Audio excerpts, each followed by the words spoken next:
আল্লাহ তাআলা বলেন বান্দা শোন, তোমার এই পবিত্র জবান দ্বারা যদি প্রত্যেকটি গায়রুল্লাহকে বলে দিতে পারো, রে গায়রুল্লাহ তুমি আমাকে জেলের মধ্যে বন্দী করতে পারো। এই যে কয়েকদিন আল্লামা মামুন হক সাহেবকে ওই জালেম সরকার দিনের পর দিন, রাতের পর রাত, মাসের পর মাস, বছরকে বছর জেলের মধ্যে বন্দী করে রেখেছিল, ঠিক কিনা? এত কষ্ট মুজাহাদা দিয়েছে। আল্লামা মামুন হক সাহেবের জবান থেকে শুনেছিলাম, আল্লামা মামুন হক সাহেবের কামরার সাথে যেই কামরার মধ্যে আল্লামা মামুন হক সাহেবকে বন্দী করে রেখেছিল, এর পাশে এক যুবক সে কান্না করতেছে। আল্লামা মামুন হক সাহেব ডাক দেয়া বলতেছে, ভাই তোমার চোখে পানি কেন? ওই যুবক ডাক দেয়া বলতেছে, হুজুর আমাকে এই জালেম সরকার তার গোলাম দ্বারা, তার পাঁচটা গোলাম যারা, এই পাঁচটা গোলাম দ্বারা আমাকে এমন টর্চার, এমন আঘাত, এত জুলুম অত্যাচার করেছে। এই যে আমার হাতের আঙ্গুলগুলো দেখতেছেন, এই আঙ্গুলগুলো প্লাস দিয়ে আমার নখগুলো ছিঁড়ে ফেলেছে। এই নখের ভিতর দিয়া ছোট ছোট চিকন চিকন সুইগুলো ঢুকিয়ে দিয়েছে। আবার অর্ধেক সুই ওই নখের ভিতরে, অর্ধেক সুই বাহিরে, অর্ধেক সুইয়ের মধ্যে আগুন দিয়া জ্বালিয়ে দিয়েছে। আমার শরীরটা তছনছ হয়ে গিয়েছে, মনে হয়ে গিয়েছে আমি দুনিয়া থেকে মৃত্যুবরণ করে চলে যাই। আমি আর দুনিয়া থাকতে চাইছিলাম না। এত কষ্ট এই জালেম সরকার আমাকে দিয়েছিল। আল্লামা মামুন হক সাহেব, তাকেও তো এই জালেম সরকার কষ্ট দিয়েছিল। দিনের পর দিন, মাসের পর মাস জেলখানার মধ্যে আবদ্ধ করে রেখেছিল। আল্লামা সাইদি রহমাতুল্লাহি আলাইহি জেলের মধ্যে নির্যাতিত করিয়া তাকে শহীদ করে দেয়া হয়েছে, ঠিক কিনা?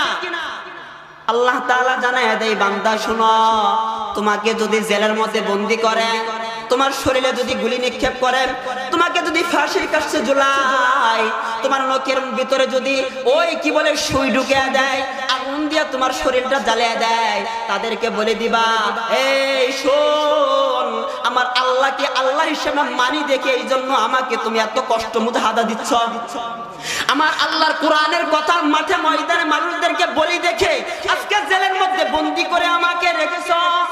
আজকে কোরআনের কথাগুলো মানুষদের কাছে প্রচার করে দেখে আমাকে জেলের মধ্যে বন্দী করে রেখেছ। আমি কোরআন এবং হাদিসের কথা বলি, কোরআন এবং হাদিস মানুষদেরকে পড়াই, এই জন্য আমার শরীরের উপর লাঠি দিয়া তোমরা চার্জ করতেছ, লাঠি দিয়া আঘাত করতেছ। এই শোন, আমাকে তোমরা যদি শহীদ কইরা দিতে পারো, আমার গলাতে যদি ছুরি ধরতে পারো, আমার শরীরটা যদি ওই বড় একটা পাতিলার মধ্যে তেল নিয়া, গরম ফুটফুটে তেল, ওই তেলের মধ্যে আমাকে যদি ছেড়ে দিতে পারো, তবু আমার রব একজন আল্লাহ, যেই রব আমাকে খাওয়ায়, যেই রব আমাকে এত সুন্দর একটা বডি দান করলো, যেই রব আমাকে দুটো চক্ষু দিল, যেই রব আমাকে দুটো হাত দিল, যেই রব আমাকে দুটো পার মালিক বানাইয়া দিল, ওই রব একমাত্র আমার আল্লাহ। কোশ্চিন কালেও আমার আল্লাহকে ভুলে যাইতে পারবো না।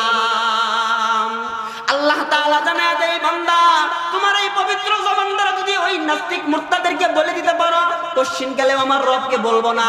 আল্লাহ বলেন, তাতানাজ্জালু আলাইহিমুল মালাইকা, আমি আল্লাহ তোমার উপর রাজি এবং খুশি হয়ে যাই।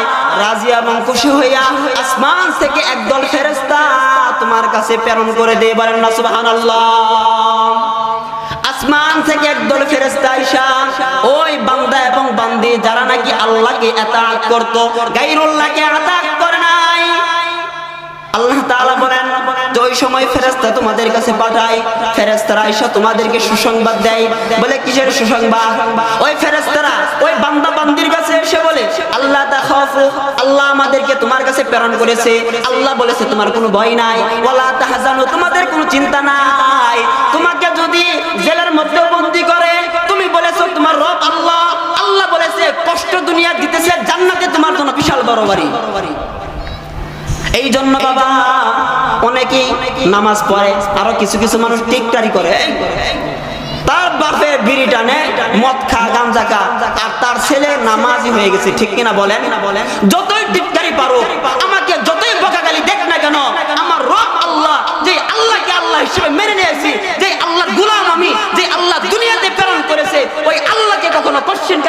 দিতে পারি না। মানুষ আমার বিপক্ষে যাইতে পারে, আমার আল্লাহকে যদি আমি খুশি করি, আর এই খুশি করার কারণে আমার মা নারাজ হয় যাক, আমার বাবা নারাজ হয় যাক, আমার স্ত্রী নারাজ হয় যাক, সন্তানের নারাজ হয় যাক, কারো আমার পরোয়া করি না। আমার রব যদি আমার হয়ে যায় তাহলেই হয়ে যাবে। রবকে যদি পাওয়া যায় তাহলে সবকিছু পেয়ে গেলাম, কারণ রবের জান্নাত, সবকিছু রবে। রব আমার হয়ে গেছে, আমি রবের হয়ে গেছি। রব আমাকে কোন অবস্থায় রাখবে এটা রবই ফয়সালা করে। এই জন্য বলতেছি, দেখেন আল্লাহ তাআলা দুনিয়ার মধ্যে আমাদেরকে প্রেরণ করেছে, আর আমরা আল্লাহর গোলামি বাদ দিয়া শয়তানের ইতাআত করি, আমরা আল্লাহর গোলামি বাদ দিয়া তাগুত শয়তানদের ইতাআত করি। আল্লাহ বলে দিয়েছে